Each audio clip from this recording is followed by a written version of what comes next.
Ada nggak nih? Sudah Bu, Ya. tapi belum full Bu. Lihat, Bu. Cuman belum apa Bu?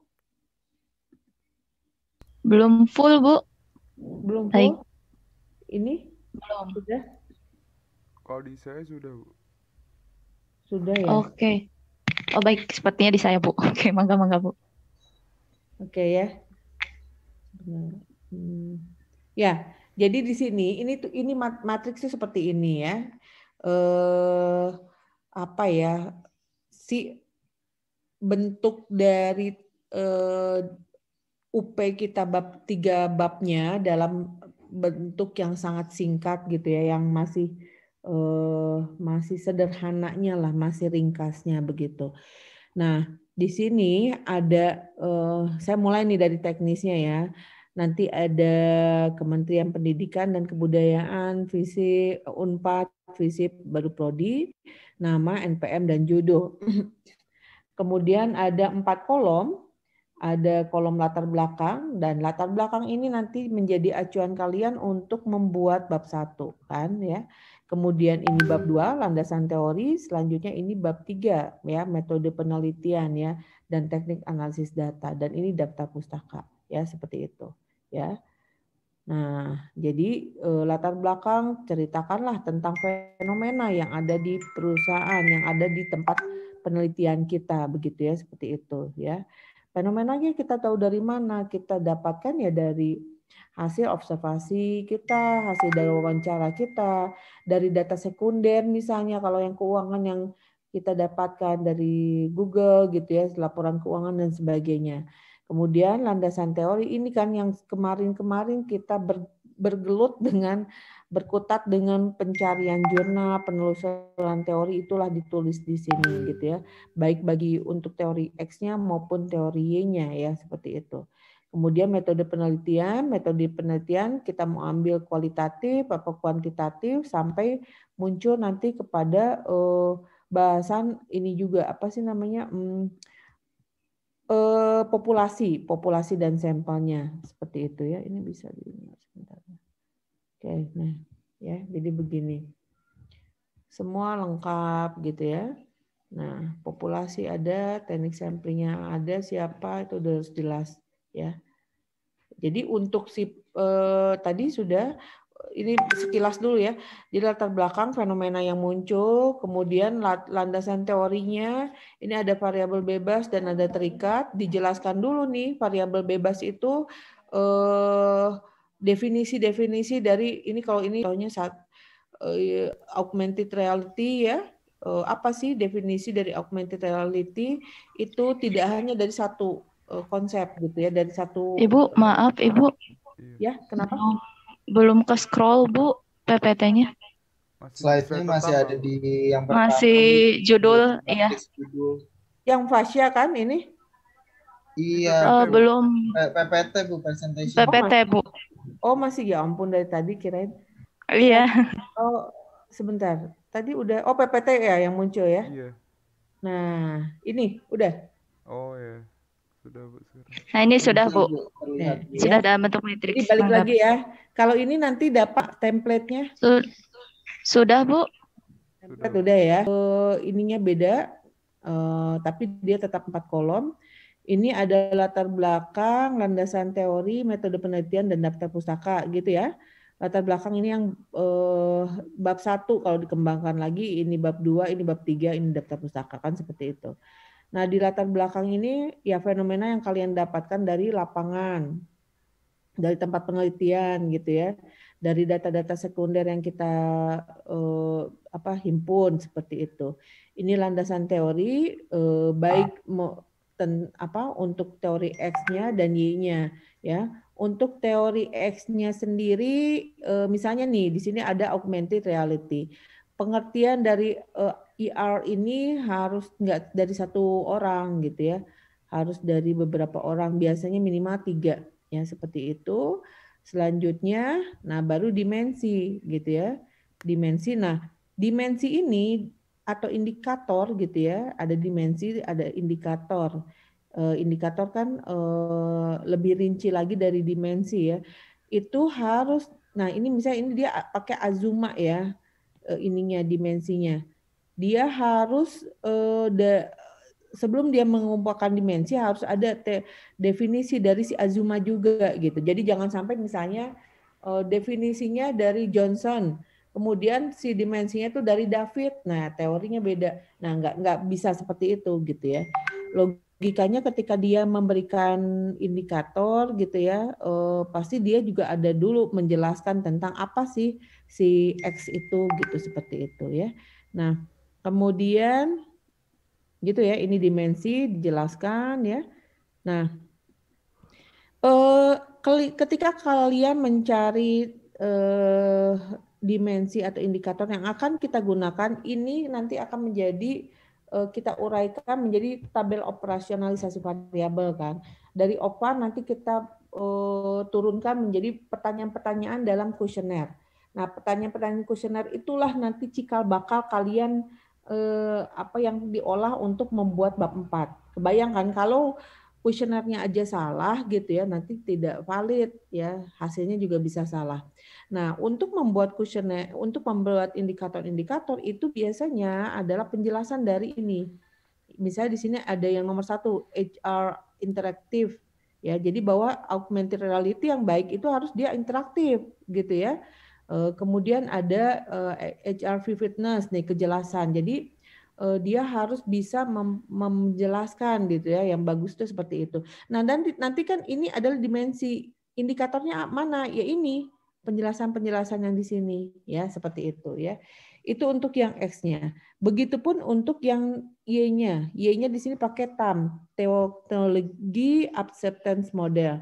Ini definisi sama dengan tadi, definisinya tidak satu, ada beberapa gitu ya. Nah, baru nanti ada dimensi ya, kemudahan untuk menggunakan, bahwa TAM yang bagus itu perceived ease of use, perceived usefulness gitu ya, attitude, behavioral intention, perceived. Nah, ini beberapa. Ini juga ini dimensi dan nanti indikatornya adalah penjelasan dari yang ada di sini. Jadi kebayang kalau misalnya kalian menggunakan indikator yang dia hanya 3 attitude, 4 behavioral intention, udah aja, nggak ada penjelasan apapun. Terus kita gimana cara menerjemahkan itu menjadi indikator dan membuat pertanyaan di kuesioner gitu ya. Nah, seperti itu. Selanjutnya setelah X dan Y baru nanti ada teori keterkaitan yang menyatakan bahwa si HR ini berpengaruh terhadap TAM gitu ya. Nah, ini ya. Minimal 1, tapi kalau untuk di matriks ya satu cukup gitu ya. Tapi usahakan lebih dari 1 seperti itu. Nah, ini yang tadi saya katakan. Dosen pengampunya ada mungkin tanda tangannya nanti Bu Linda sama Bu Sari aja lah ya.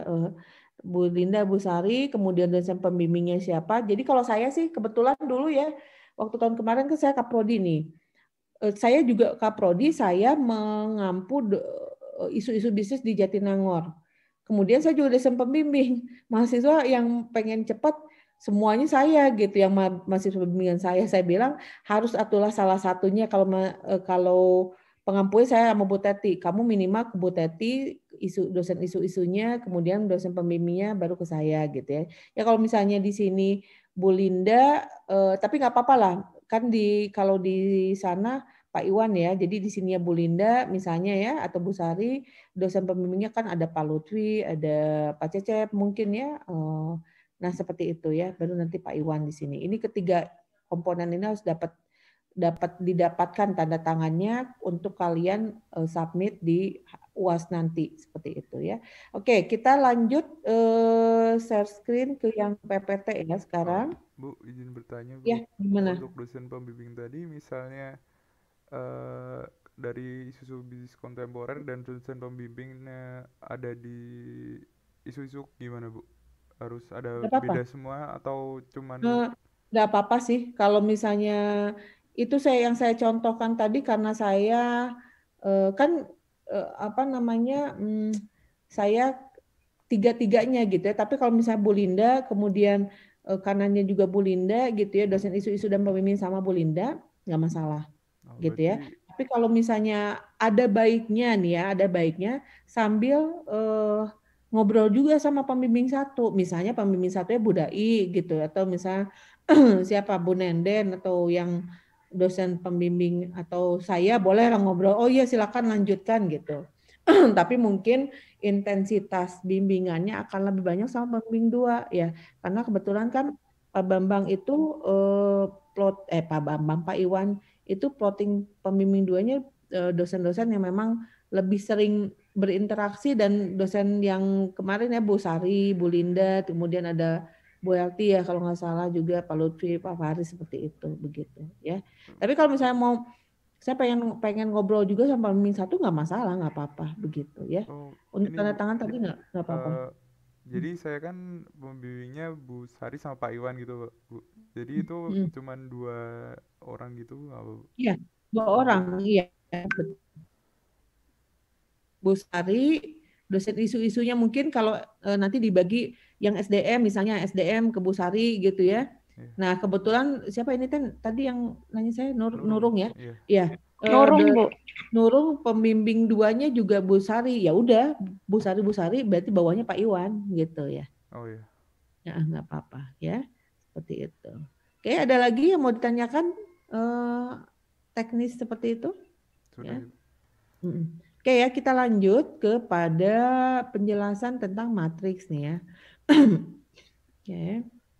Jadi matriks ini saya pakai punya Butami, ini Butami penjelasan di awal di Jatinangor kemarin. Jadi menyusun matriks judul ya. Yang pertama adalah untuk fenomena penelitian tadi ya, latar belakang bab 1, fenomena penelitian untuk melihat di latar belakangnya kita mengambil judul tersebut gitu ya. Sebelum masuk ke teori kita harus melihat beberapa hal, bisa melihat dari beberapa hal. Kalau di dalam penelitian kuantitatif rata-rata kan banyaknya kuantitatif ya. Mungkin kalau dari tahun ke tahun bisa dikatakan kuanti itu kalau admis ya, kuantitatif sekitar 65%, 35%-nya kualitatif lah ya, atau 70-30 lah ya. Nah, kalau untuk kuantitatif misalnya biasanya kita berangkat dari, bukan hanya kuantitatif sih ya sebetulnya, kualitatif juga, kita berangkat dari pembicaraan industri tersebut, industri dulu nih ya. Misalnya perkembangan, misalnya kalian menelitinya pada Gojek gitu ya, atau apa tuh pariwisata lah. Nah di Pangandaran kan banyak.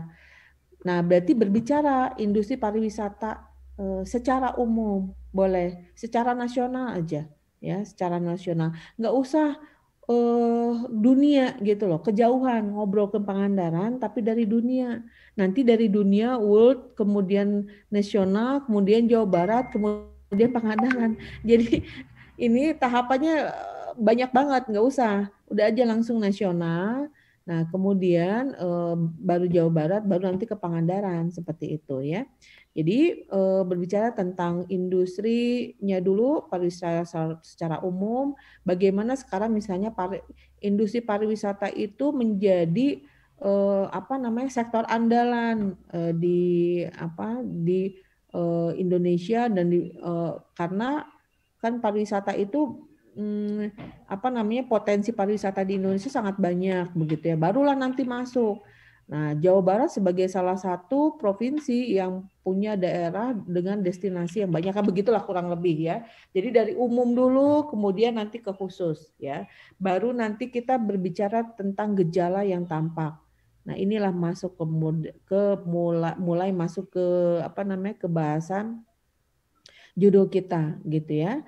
Nah, gejala yang tampak misalnya karena kita akan berbicara tentang judulnya adalah brand, city branding gitu ya, Pangandaran. Nah, apa sih, ada variabel apa dalam city branding, atau misalnya gitu ya. Nah, itu kita lihat di variabel tersebut, indikator atau dimensi-dimensi di variabel tersebut, bagaimana penerapannya atau kondisinya atau gejala yang tampaknya dari yang ada di tempat yang akan kita teliti seperti itu.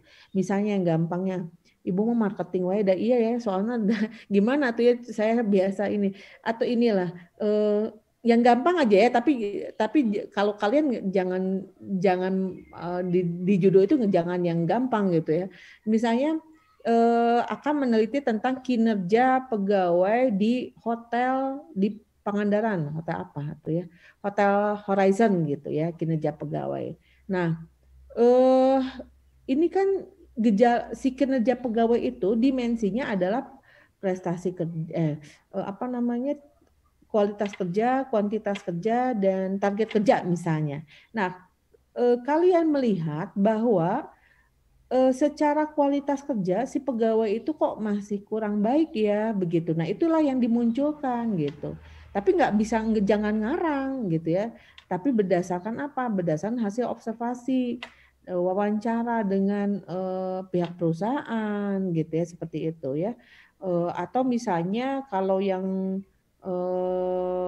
tadi ya yang keuangan bisa dari misalnya data keuangan ya sekunder kan seperti itu ya. Jadi itu mengeksplor gejala-gejala yang tampak, kita bisa menjadikan si si teori yang kita ambil itu dimensi-dimensi indikator-indikatornya itu menjadi pedoman untuk melihat gejala tersebut gimana sih di perusahaan begitu ya. Jadi kenapa bisa disebut di sini memunculkan masalah adalah kesenjangan antara kondisi ideal sama kondisi faktual. Kondisi idealnya Indonesia nggak banyak utang gitu ya. Kenapa? Karena Indonesia negara yang kaya. Tapi faktualnya mah banyak banget utangnya. Itu bermasalah sebenarnya Indonesia gitu kan ya. Atau misalnya kondisi idealnya kinerja pegawai itu tinggi gitu. Tapi kenyataannya enggak. Target waktunya nggak selalu sesuai dengan target, kualitas kerjanya banyak yang salah wae kerja gitu ya, kuantitas kerjanya juga sama ya.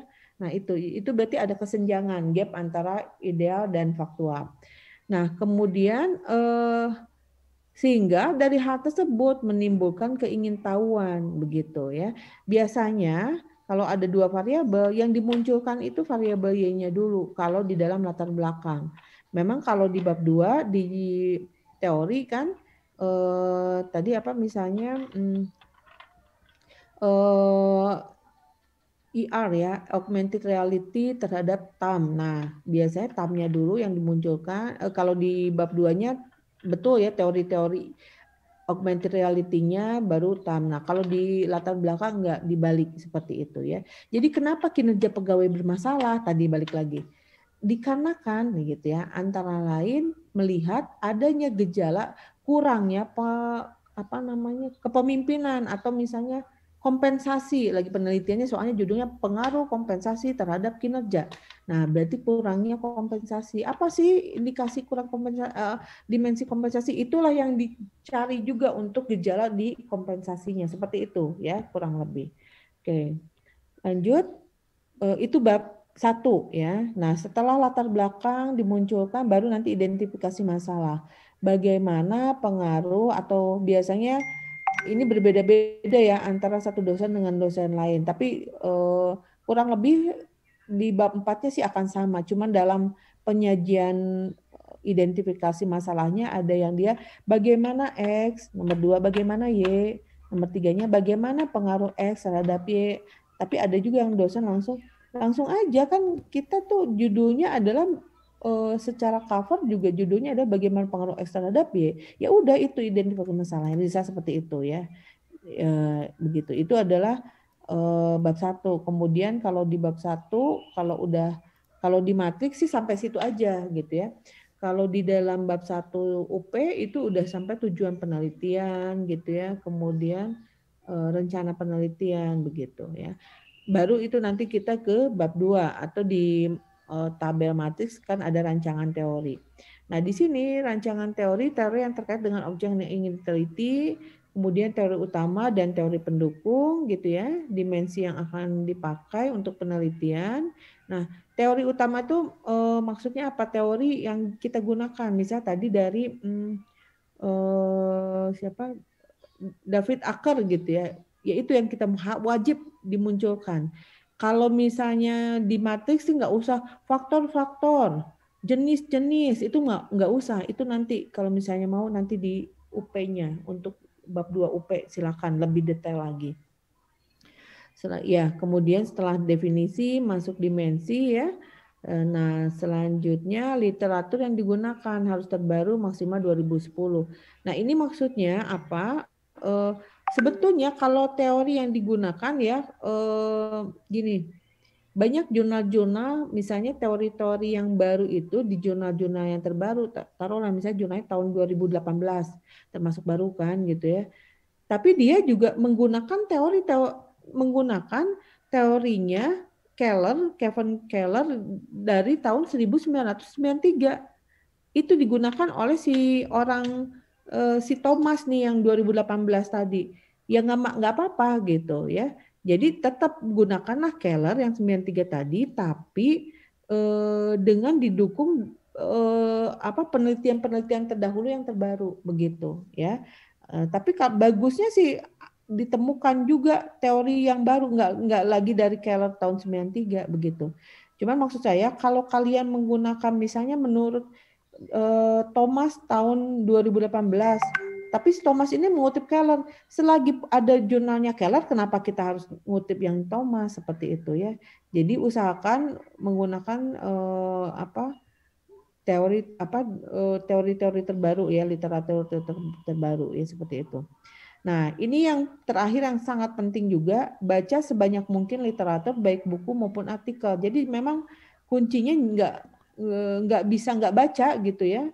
Mau harus baca, mau harus banyak browsing, searching gitu ya, cari-cari. Ya, atau udah nggak bisa ya, baca langsung ketemu, oh ya udah ini aja, kemudian cari, wah enak banget hidupnya gitu, langsung ketemu, langsung nemu semuanya gitu ya. Wah ya nggak begitu, justru dinamikanya gitu ya, ketika kita aduh ini teori hubungannya nih Bu yang belum ada, ya coba cari lagi, pasti akan bisa lah kalau kalian mau lebih aja carinya seperti itu ya. Jadi harus banyak baca ya. Selanjutnya di kolom yang ketiga ya tadi ya, ada rancangan analisis data, variabel yang ingin ditelitinya apa nih, kualitatif atau kuantitatif, siapa yang akan menjadi sumber informasi penelitian ya. Nah, mau kualitatif ataupun kuantitatif tentunya ini berdasarkan pada tujuan yang ingin kita capai gitu ya.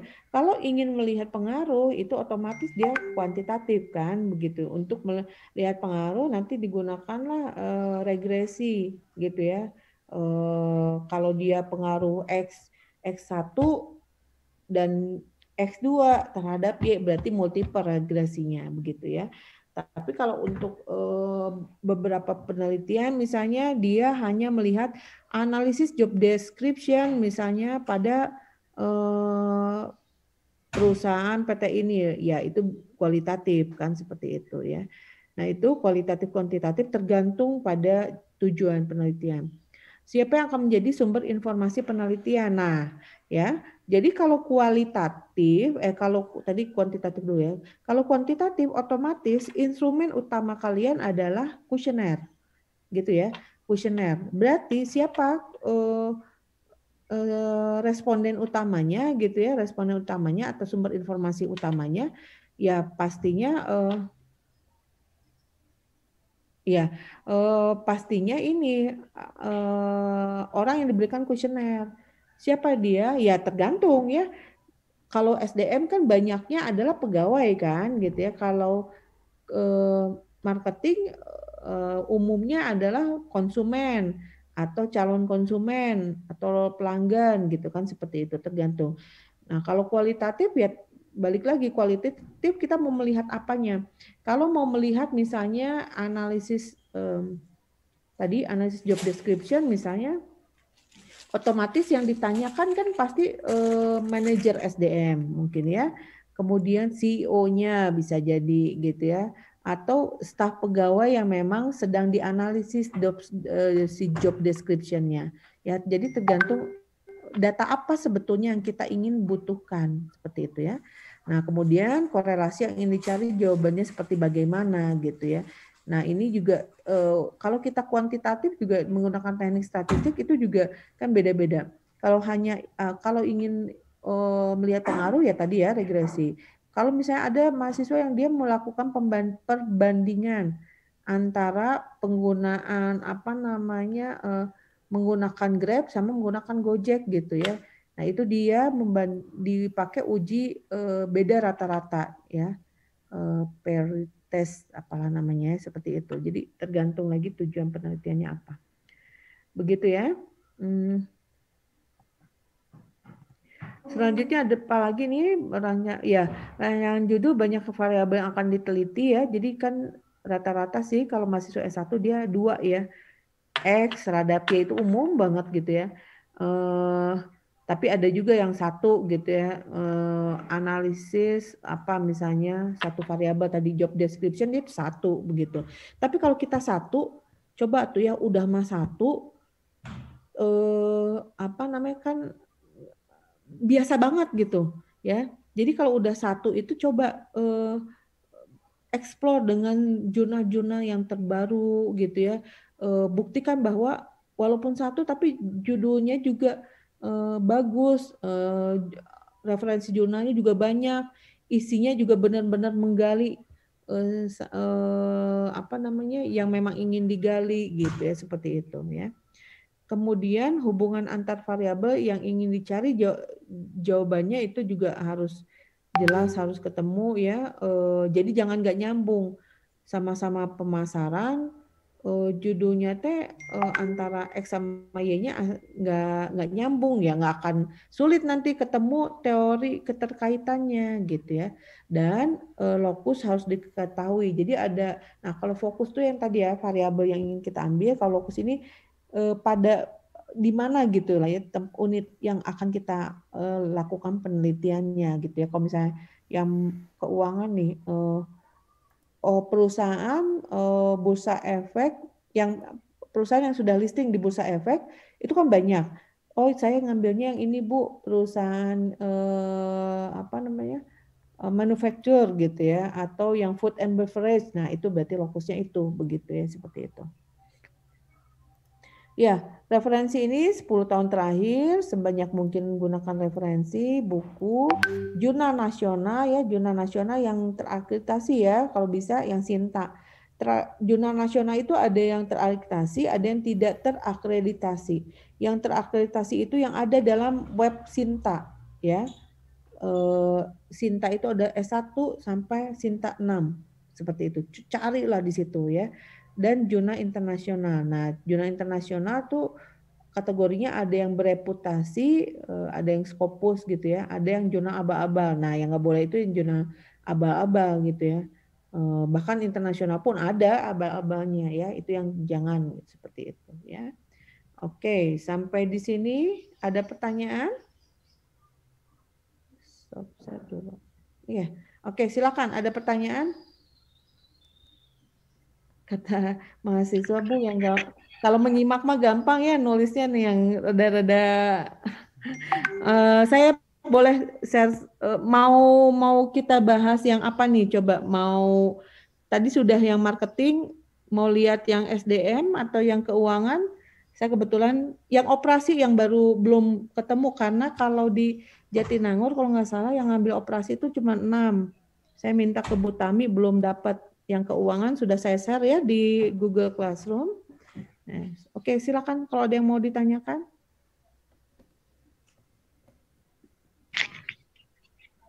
Kemarin, baik. Ya, sok siapa?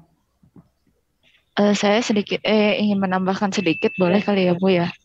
Oke, baik teman-teman, kalau mungkin ada yang masih kebingungan untuk kira-kira fenomena sih Bu, biasanya mereka tuh bingung ya terkait dengan variabel yang akan mereka teliti gitu. Nah itu bisa sambil baca-baca di idx.com .com gitu, itu terkait dengan laporan tahunan, di dalamnya ada SDM, marketing dan lain sebagainya gitu, terkait isu-isu bisnis yang terbaru. Nah itu kan kalau di IDX itu kan ada laporan tahunan ya per tahun gitu Bu. Nah itu bisa menjadi sumber inspirasi. Selain itu juga bisa cari di repositori, paling gitu sih Bu. Ya, Tambahan dari saya gitu. Baik, mangga Ibu Rianis. Iya, oke, ya betul ya, Bu. Jadi kitanya harus ini ya, karena begini, apalagi kemarin mahasiswa 2016 ya, di kita itu yang Jatinangor 2016 itu kan pas bulan kita masuk pandemi itu Maret. Ada beberapa yang dia udah dapat, udah dibolehkan penelitian, kemudian tiba-tiba perusahaan semua WFH. Wah, banting setir lah akhirnya gitu ya. Tapi kan ini tetap harus jalan ya. Kalau ADBIS dimungkinkan kita mencari data-data melalui data-data sekunder gitu ya, kita browsing, kita melihat fenomena misalnya tren sekarang gimana sih antara video berbayar nih, antara persaingan antara Disney Hotstar, antara Netflix, antara video, itu kan bisa tuh kita cari browsing-browsing seperti itu. Kebayang nggak kalian kalau mahasiswa antropologi gitu ya, atau mahasiswa yang betul-betul harus ke lapangan. Nah, jadi kita segini itu udah lumayan lebih bersyukur gitu ya, yang kita bisa cari data itu tidak harus terus-terusan menemui perusahaan gitu. Nah, kalau sekarang justru kondisinya udah balik lagi tidak full WFH kan, udah banyak perusahaan yang beroperasi dan kalian sudah bisa ke perusahaan untuk meminta data seperti itu gitu ya. Nah, kalau saya ke mahasiswa, coba jangan kekeh di satu perusahaan gitu ya. Jangan kekeh di satu perusahaan. Kenapa? Karena ketika kalian menunggu dia gitu ya, dan dia late respon, nggak dijawab-jawab, terus bete kan kita gitu ya. Tapi kalau kita coba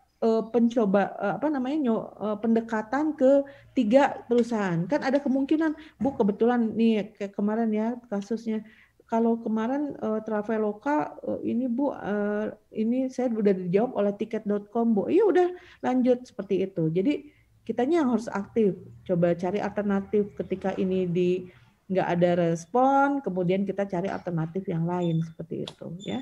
Begitu ya. Silakan ada lagi yang mau bertanya mungkin.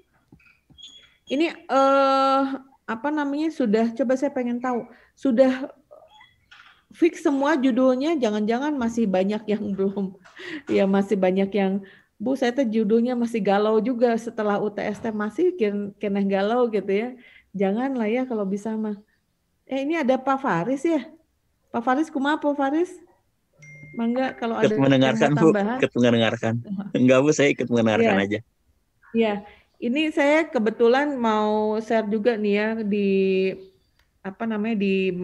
Jatinangor ada yang bimbingan saya aja yang sudah, mereka sekarang pada tahapan kalau di minggu ini adalah udah mulai di bab 2 gitu ya, karena mereka UASnya adalah 3 bab yang di ACC ya.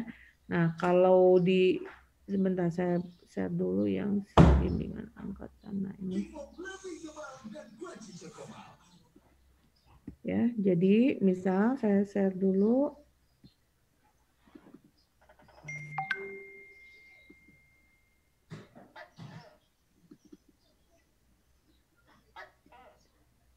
Nah, ini terlihat nggak ya? Skripsi. Belum, Bu. Ya, UP belum ya? Oh, yang tadi kayaknya belum, Bu. Sebentar. Nah, ini ya. Gini. Terlihat ini ya? Sudah, Bu. Sudah ya. Oke, jadi selain judul yang biasa, yang pada umumnya di ADBIS gitu ya, pengaruh X terhadap Y, kalian juga bisa melakukan perbandingan gitu ya. Perbandingan, namanya dibandingkan harus yang sejenis satu ya, antara Traveloka dan tiket.com, antara Disney, Hotstar sama Netflix misalnya, antara Grab sama Gojek, kan gitu ya. Nah, dia juga berangkat dari bukan yang datang ke perusahaan gitu ya, kan kemudian membawa proposal, tapi sekarang dia online, perizinannya kan online aja, hubungi customer service atau misalnya di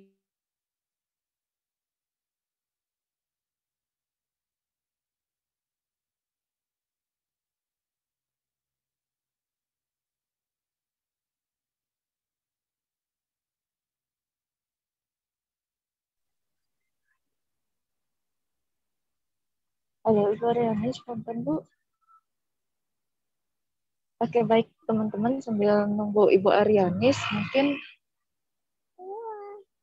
mungkin di sini ada yang ingin menyampaikan pertanyaan terkait dengan pembuatan matriks kemarin, terkait dengan variabel, terus apakah kalian sudah ada fenomenanya atau belum? Bagaimana? Ada yang jadi volunteer, Kak?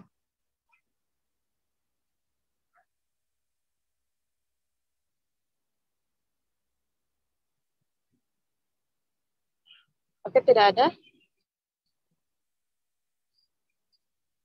Baik, mungkin di sini saya sedikit ingin menjelaskan ya terkait dengan bagaimana sih mencari variabel terbarukan. Nah, itu teman-teman kan mungkin sudah diberikan akses ya oleh dosen pembimbing masing-masing.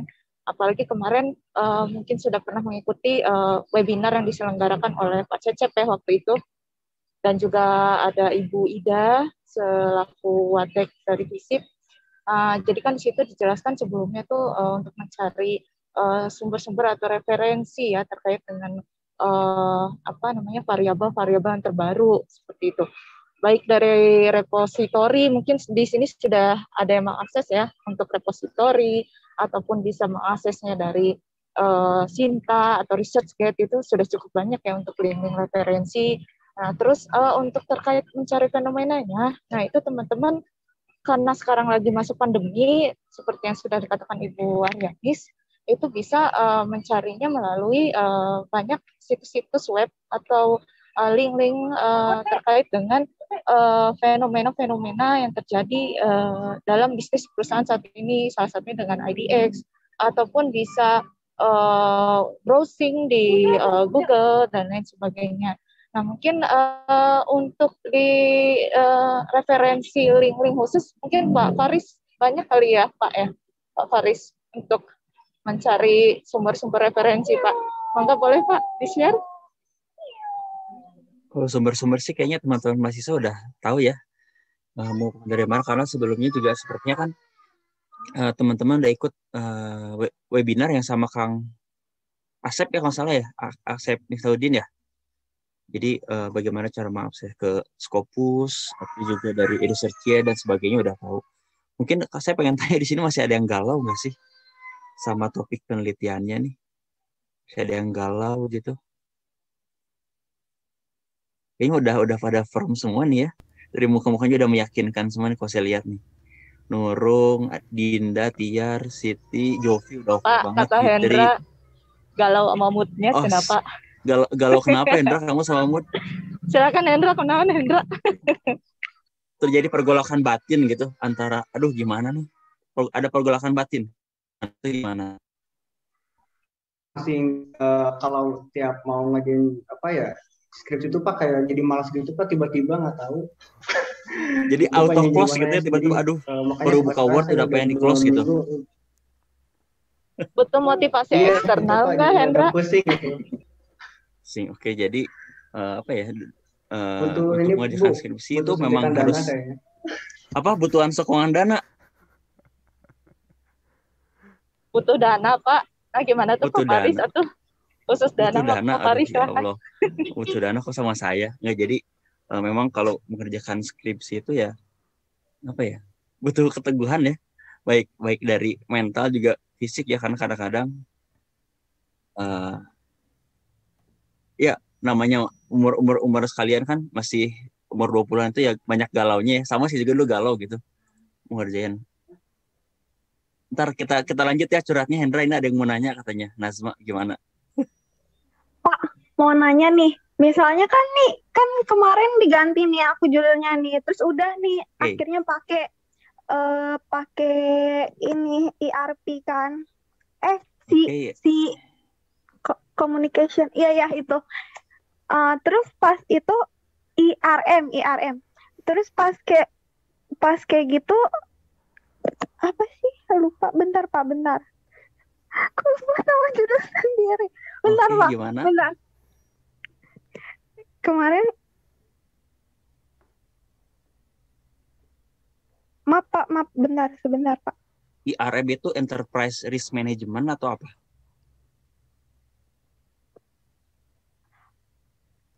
Oh iya, IMC maksudnya, IMC. Oh, IMC, Integrated Marketing.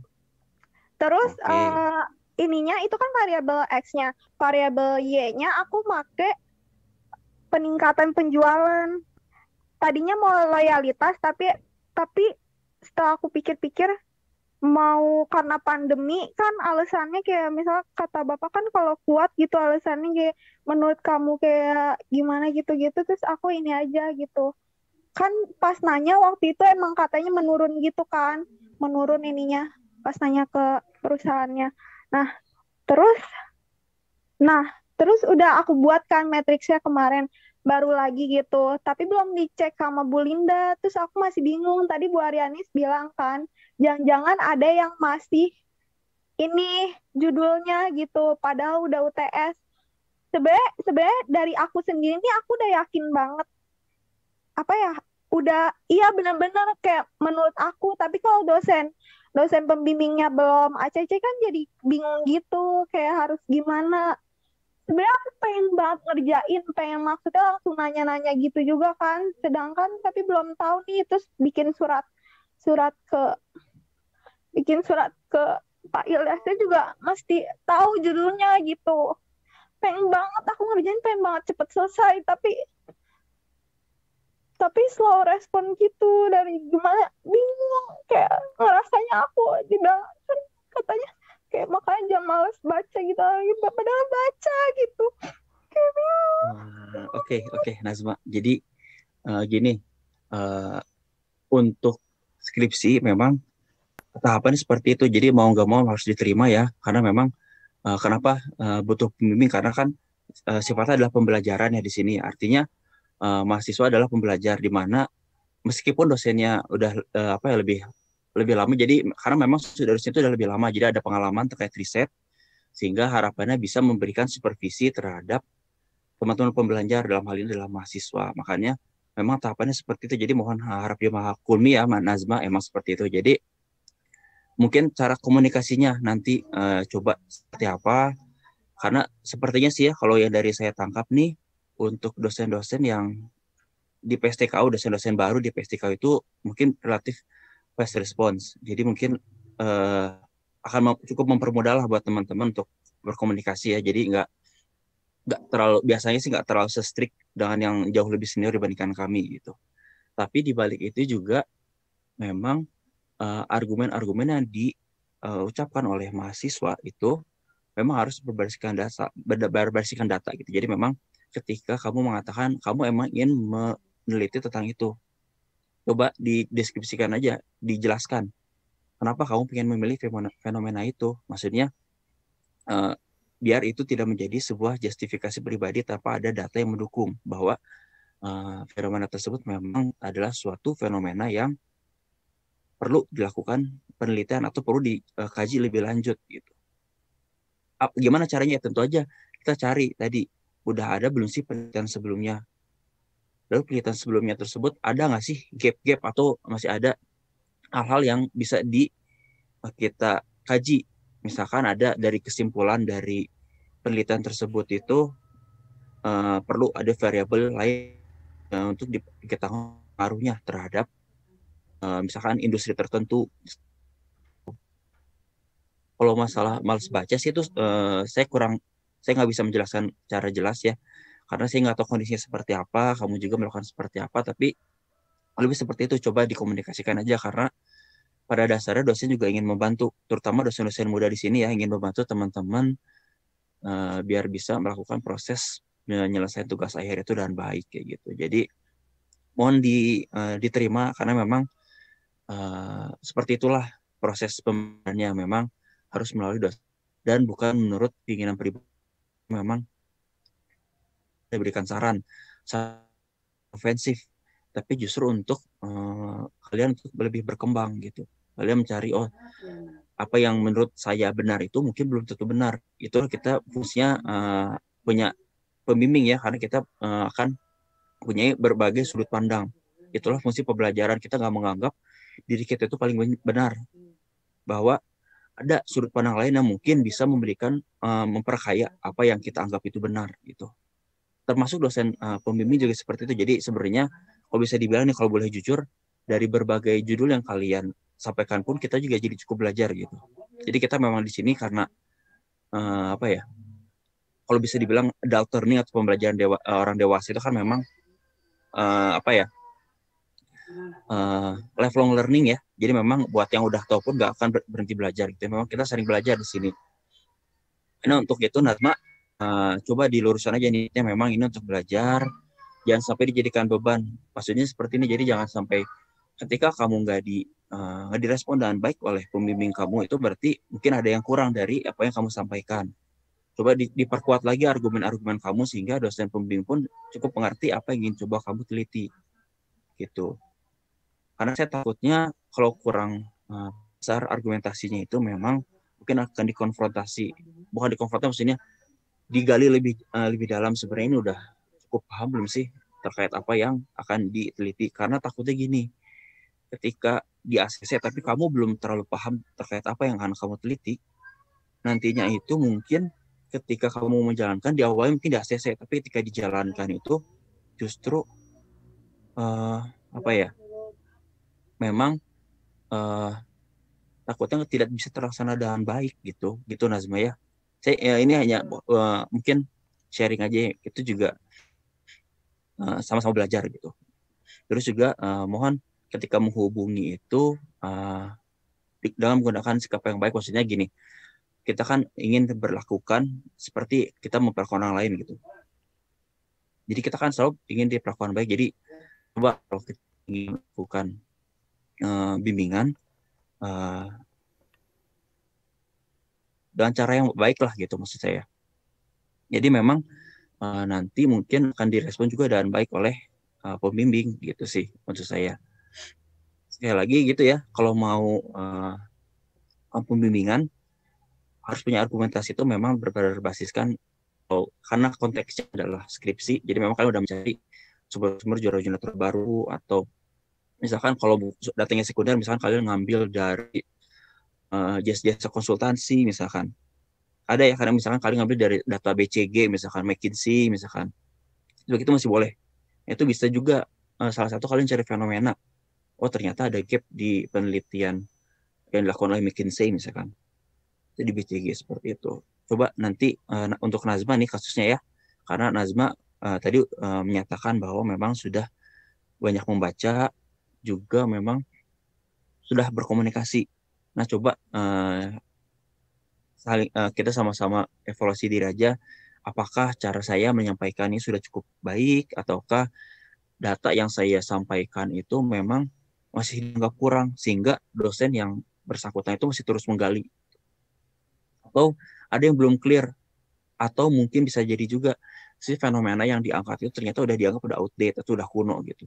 Masih ada fenomena lain yang masih baru yang bisa teman-teman angkat. Mungkin maksud dari dosen pembimbingnya itu seperti itu. Bisa jadi karena ditolak gitu. Gitu ya Nazma. Coba apa ya? Dicoba aja, jangan menyerah ya, karena kondisi seperti ini. Kalian juga masih di semester berapa? Semester 6. Untuk lulus 3,5 tahun itu masih sangat terbuka lebar. Asalkan kalian memang berkomitmen dari awal ingin melakukan seperti itu. Gitu ya. Dan juga kalau ada teman yang satu bimbingan, mangga bisa saling membantu juga.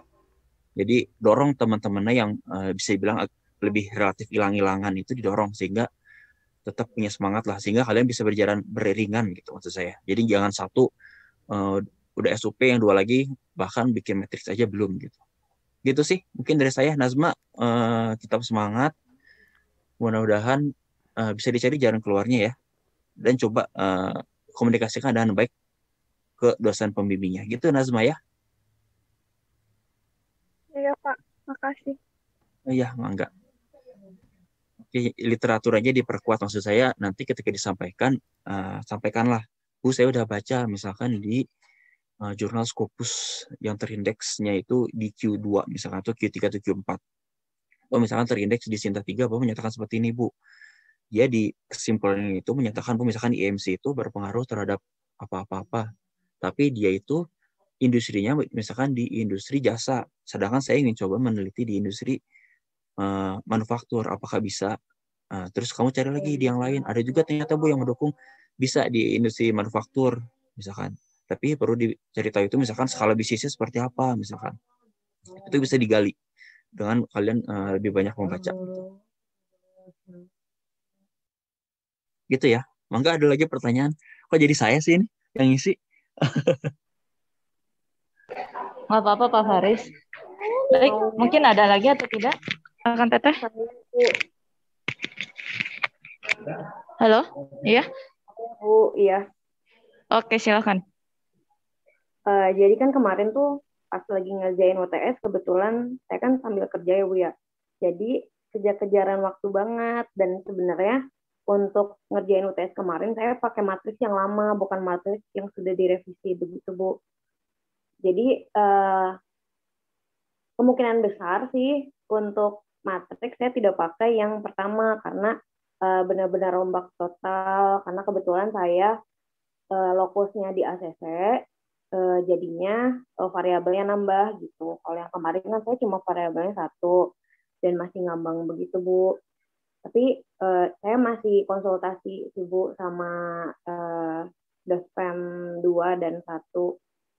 Cuma kira-kira bakal jadi masalah atau bagaimana Bu kalau misalkan yang di UTS berbeda dengan yang nanti matriks di akhir gitu Bu.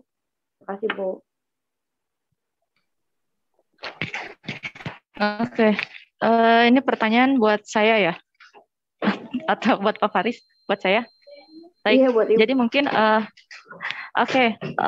menurut saya sih nggak apa-apa gitu kalau misalnya ada pergantian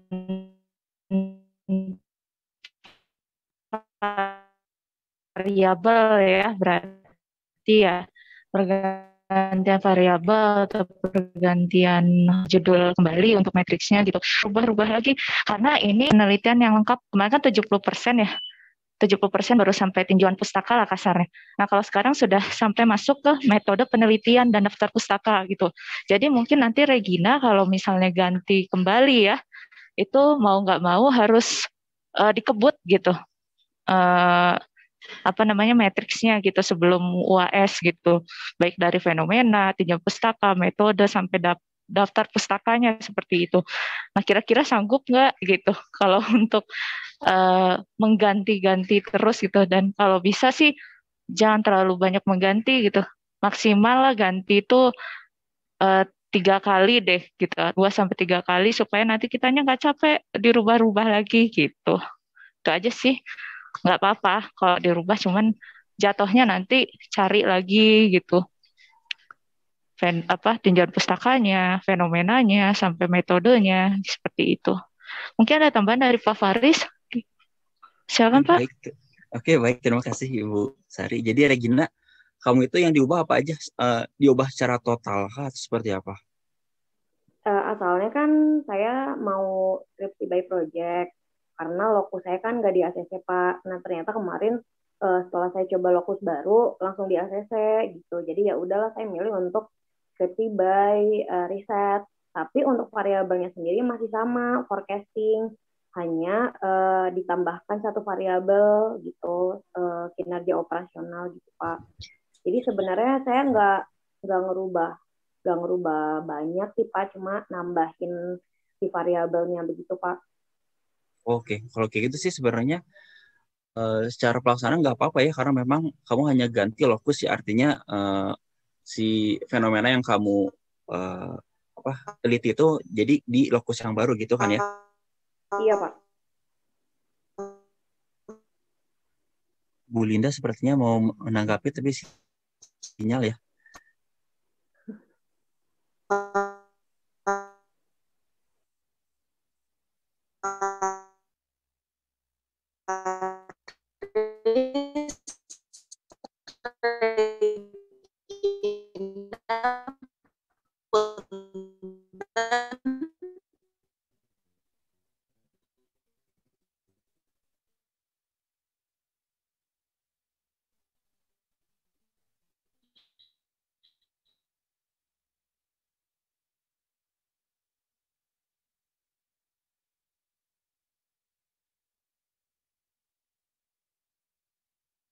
Tadi Ibu Linda, ini terkendala sinyal ya. Mungkin nanti saya coba tanyakan apa yang ingin disampaikan oleh Bu Linda. Cuman pada dasarnya ketika tadi kamu udah ganti lokus, Regina itu sama siapa? Pak Lutfi sama Bu Pratami, Pak. Bu Tami ya. Yang kemarin itu lokus baru di ACC sama Bu Tami. Saya udah chat Bu Tami, tapi kebetulan masih belum dibalas, Pak. Jadi baru di ACC sama Pak Lutfi? Iya, Pak. Kalau sebenarnya saya bukan dosen isu-isu ya, ini tiba-tiba nyempil di sini ya. Jadi kalau memang Pak Faris, punten suara saya kedengaran? Udah terdengar, silakan Ibu. Oke, siap. Oke, terima kasih sebelumnya Pak Faris. Aduh, punten pisan ngerepotin ini ya. Duh, ini saya sebelumnya pengen minta maaf dulu ke teman-teman. Duh, maaf ini saya lagi di perjalanan, jadi nggak bisa full time ngasih servisnya. Nah, di sini saya mau menjelaskan untuk kemarin saya sudah diskusi sama Pak Lutfi juga. Nah, kami akhirnya sepakat Regina sama Dominic ya. Dominic ada juga kan, kalian bisa berkolaborasi. Nah, nanti Regina bagian apanya, Dominic bagian apanya, karena yang di sebelumnya, matriks yang sebelumnya diajukan sama Regina itu sudah diberi komen oleh Bu Tami langsung, dan beliau menyarankan lokusnya kurang kuat kalau untuk proyek, karena masih baru dan kemungkinan data-datanya Regina akan susah buat mencari. Nah, akhirnya terus kemudian disarankan ke Pak Lutfi untuk ganti lokusnya, dan pas kan Regina juga lagi magang atau lagi kerja di hotel hotel Ibis ya. Nah, iya, Bu. Kalau sudah dapat perizinan, teman lebih lancar lagi Regina dapat datanya valid, terus bisa dieksplor lagi. Tinggal variabel-variabelnya nanti menyesuaikan.